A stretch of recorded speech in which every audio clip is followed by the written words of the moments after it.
pressure. If Brett hasn't listened to anything this entire conference, that's all on my shoulders.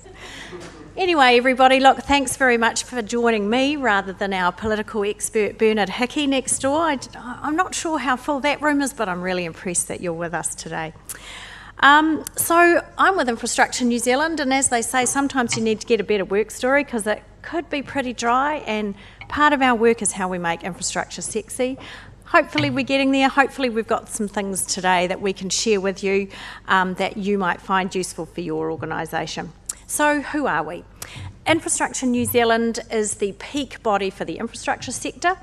As you'll see there, we have around 100 corporate members ranging from the construction companies, the design engineering companies, the legal companies, the advisory companies, and some clients as well. So anybody who is in the business of planning, designing, funding, constructing, delivering or maintaining infrastructure. So we're a pretty wide church of organisations, which actually is part of our raison d'etre. What people find is the networking opportunities and the collaboration opportunities through such a diverse network is fantastic. In our industry, many of the infrastructure projects are so large, you can't do it by yourself. You have to do it in consortia, JVs, alliances, PPPs, so different ways of coming together, and our members find the network and the thought leadership, the advocacy that we provide quite helpful.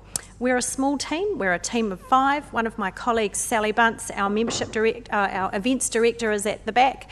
We're based in Auckland in Queen Street, and we run events Auckland, Wellington and Christchurch. Today I'm going to talk to you a little bit about the structure of our industry. Infrastructure is booming.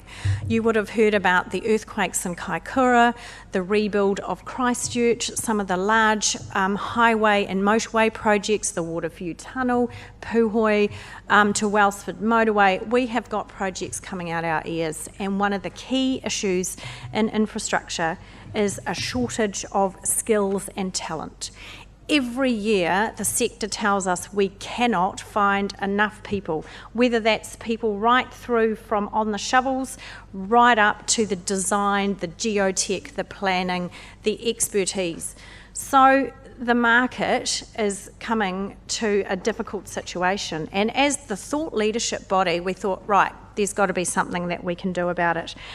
Additionally, the infrastructure sector, like many, is ageing. So our members for Infrastructure New Zealand are typically CEO, chair, directors, senior level, and they're getting on in their career. So our average age is 50 plus. We had our conference last week in the TSB arena and we did a poll. It's a very male-dominated industry, it's an ageing industry. And so really thinking about succession planning for the industry is important, as well as diversity too. So we've run a couple of initiatives that really aim to address that. One of our new initiatives is the Emerging Talent Network, and this is for the under 35s who are young leaders coming through the sector. Typically, Infrastructure New Zealand events are really old boys network events. They love it, the networking is fantastic, but at some point in their career, and it's not far away now, they're heading towards retirement. What we're aiming to do is to provide a new networking opportunity for our young leaders.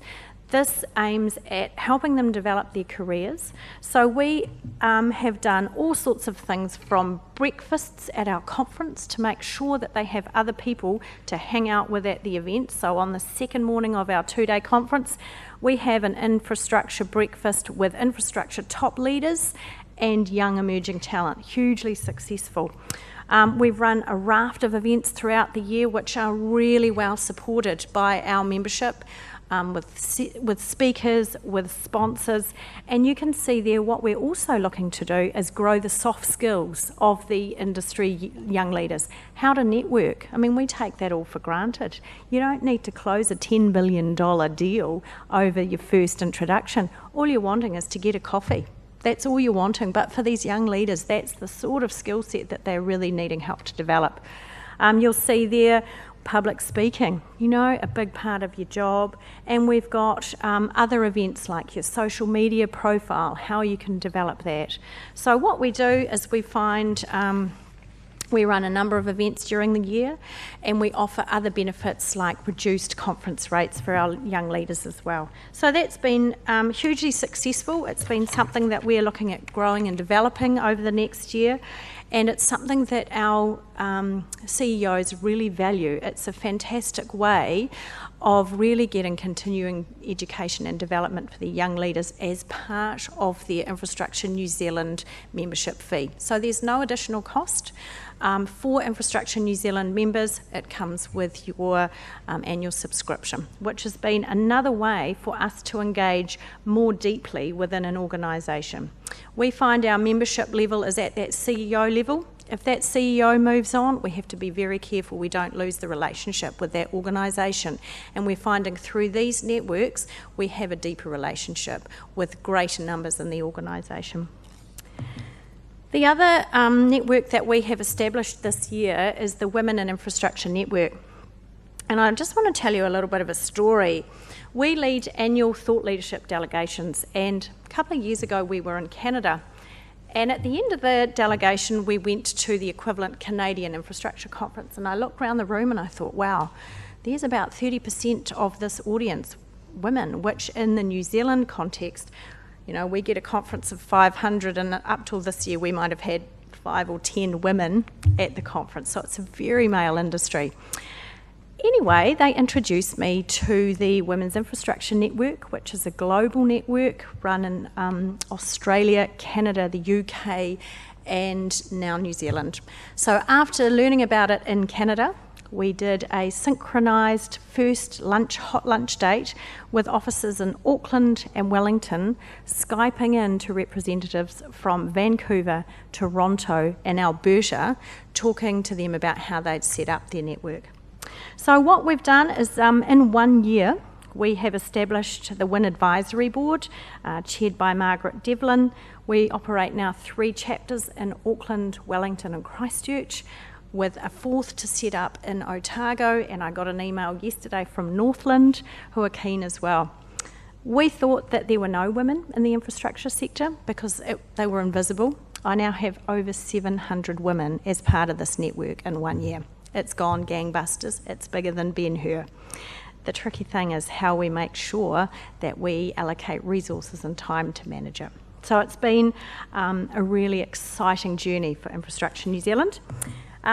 These are some of the events that we have run over the last year. So you'll see there's a range of profiling events, there's a range of networking events, there's work-life balance, how to get more women in leadership. So there's been a strong focus on getting women on boards. So there's certainly been a diverse range of events that have been very well received by the industry. As I said, we hosted our conference a couple of weeks ago. At the very beginning of the event, we ran a Women in Infrastructure breakfast, and there we had 3 women CEOs from Fletcher's Broad Spectrum and Anthony Harper speaking to an audience of 80 women. Given that the previous number of women at our conferences ranged around 10, to get 80 women to this breakfast was pretty exciting for us. So one of the things that we've done as the advisory board for the Women in Infrastructure Network is to find out, well, we undertook a survey on diversity and inclusion in the infrastructure sector, and we wanted to find out whether actually it was an issue in the sector and what we could do if it was. We asked all our members, and we had a 2-pronged survey. One was working directly with the CEOs, and the other was working qualitatively and quantitatively with the HR department. So we were looking at the statistics with the HR department, and we were looking at the sentiments of the CEO. So we had here some fantastic resources that we've used to plan our initiatives this year. Firstly, does your organisation have any goals? 81% said yeah, they were looking at doing that. Are you making progress? Pretty slow. So we thought, right, what can we do to fix that?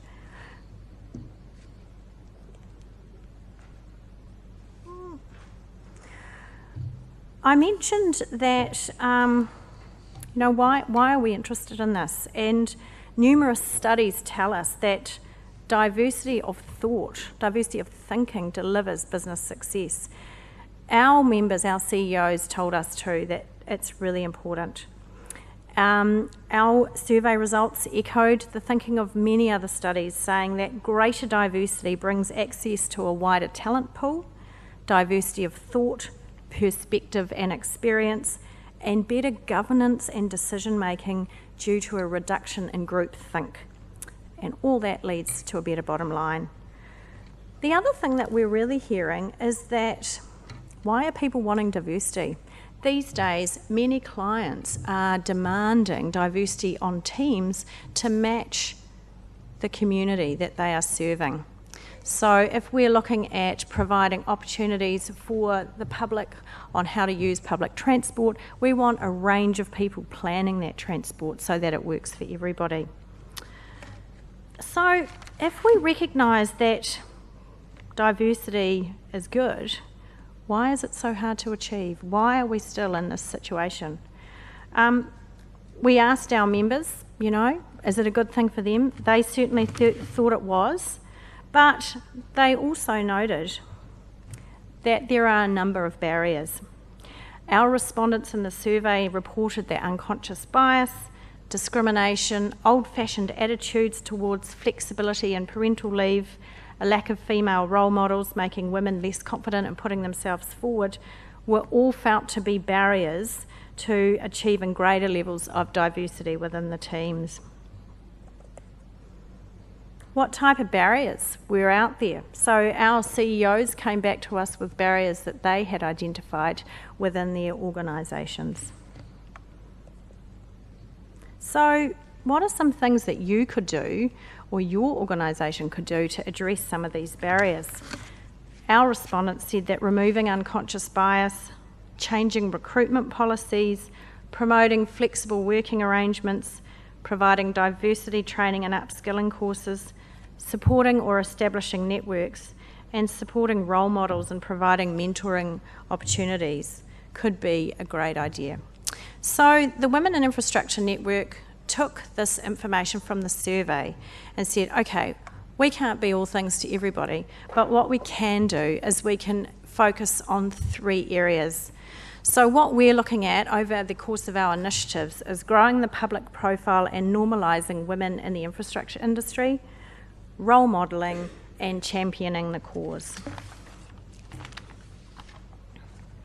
Some of our initiatives include media training, so how to be a spokesperson for the industry, assisting with women onto board directorships, so working with the Institute of Directors and other organisations around pipelines of opportunities for women, and collaborating with other women's professional industry groups. So we work in partnership with Engineering New Zealand. I'm looking forward to working in partnership with our friends from IPWER, looking at collaborating with NAWIC, the National Association of Women in Construction. So through collaboration, there's really strength.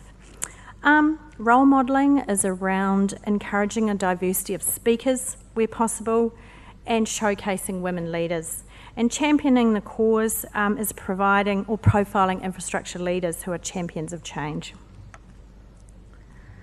So part of this work is that support for this must come from the top. And without the buy-in from the top, it's really hard to see change occur.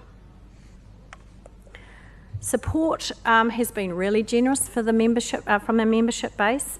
Leaders have helped win through sponsorship, hosting events, connections, and we have 2 organisations who've really stepped up to be founding partners for the event. So CityCare and Becca have come on board as partners for the WIN program. So a couple of questions for yourself. How does your organisation stack up on the diversity front, and even your industry? Are there some things you can be leading as an association? What are you currently doing to affect change, and what could you be doing better? And one thing that we've found has worked really well is to look at providing networks for additional groups that aren't the core membership base. So for us, we often found that networking events, which are after work, are quite tricky for some women to attend because they're busy with kids after school or getting them home. So we make sure that we host a range of events at a range of different times and locations, whether it be a lunchtime event, whether it be a morning tea, a mid-afternoon or an evening. We really try and mix it up. For our emerging talent event, you know what? They love to have a drink in a bar and a game of darts and a game of pool. And when we bring in some senior infrastructure leaders to have where they can have direct access to and casual conversations, it is really valuable. When would somebody get to have a talk to the CEO of Fulton Hogan or the COO of Auckland Council or Watercare? These leaders are really supportive of the program. They're making themselves available, and it's a great message for the young generation coming through to mix through those networks. What does it mean, though, logistically for your organisation? So Infrastructure New Zealand, we have 100 corporate members and we have a team of 5. We run annual delegations, conferences, research, thought leadership, monthly events. We're pretty busy, just like you. Adding this networking onto our already busy program has been a massive stretch, but I think what we've done is we have more deeply engaged a wider proportion of our members. And this is the right thing to do. I feel for the industry this is the right thing to do. You would have heard over the last day and a half the message of diversity coming through time and time again. And here we are addressing diversity of age, we are addressing gender, and this year I'm really looking to see what we can do with the iwi space, how we get more diversity around ethnicity. Think about if you are looking at something like this, or you do have a network that you're looking to support. How is your organisation resourced nationally? So this has grown so large. We now have 3 networks for WIN and 2 potentials. Just the events calendar, managing the resourcing and the database is huge. But again, we grew our conference attendee this year by about 150 people because of this new network. So we have had a real full-scale support of this program. Funding, we have decided, or our board has decided, to make it a benefit of membership. And for those who are not Infrastructure New Zealand members, you can take part. We want to be open to everybody, but there is an annual fee that you'd pay for that. And what does it mean? So we've got conference benefits. So we have a half-price conference ticket for our emerging talent members. So we're really trying to bring the young ones through our annual conference. Free attendance events, and just really providing some visibility to the industry for these different networks. So that's me. I'm up for questions. Look forward to hearing about what you're doing in this space. And certainly this is a new journey for us. It's been really successful. I don't think we've totally got it right. I think it's an evolving thing that we're currently working with our members on. But I think certainly it's something that has been very beneficial for us and for our members. Thanks very much.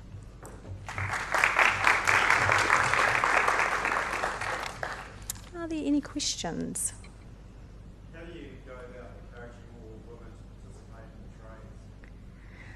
What would be a strategy? Yeah, so that's a really good question. So NAWIC, which is the National Association of Women in Construction, has been very proactive of that.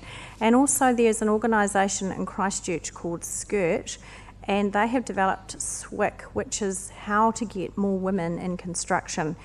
In the Christchurch post-earthquake environment, the unemployment rate was so low that they ran out of workers. And so what they had to do is focus on new cohorts of workers.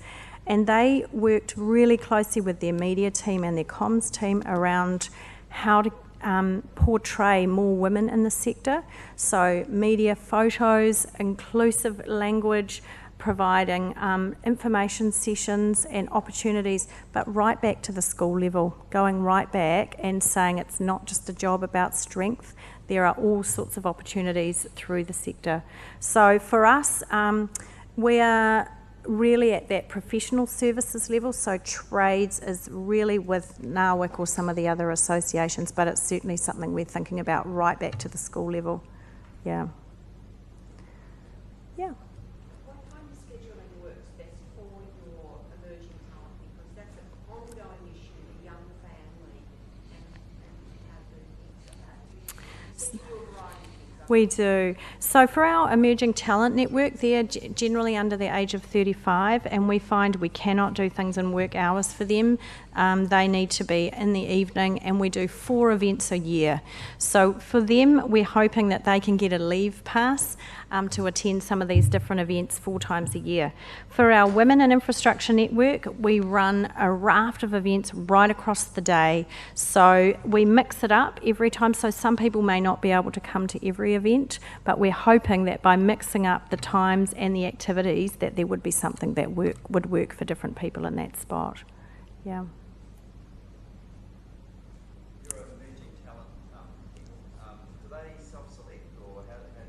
So what we do is we've gone out to our CEO member database and we've said, look, here's a great development opportunity for your young people. It comes as part of your membership, and these are the events that we've got coming up. Do you have any young leaders that you would like to profile and nominate to come on this program? It's also word of mouth. We have LinkedIn sites. We find that people within the industry talk to each other and they talk to their colleagues. So a bit of self-selection and a bit of CEO or manager appointment. Yeah.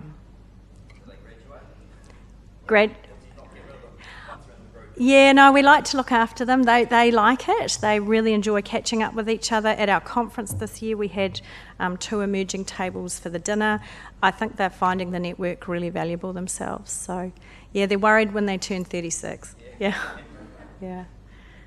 Anybody else? Yes, at the back. What I find it interesting is looking at the professional side of it, like the schools, you need career advice in the last year of school. But 2 years before that, you make decisions about which science papers to take. You don't seem to be pushing information down. Yeah, to that, absolutely.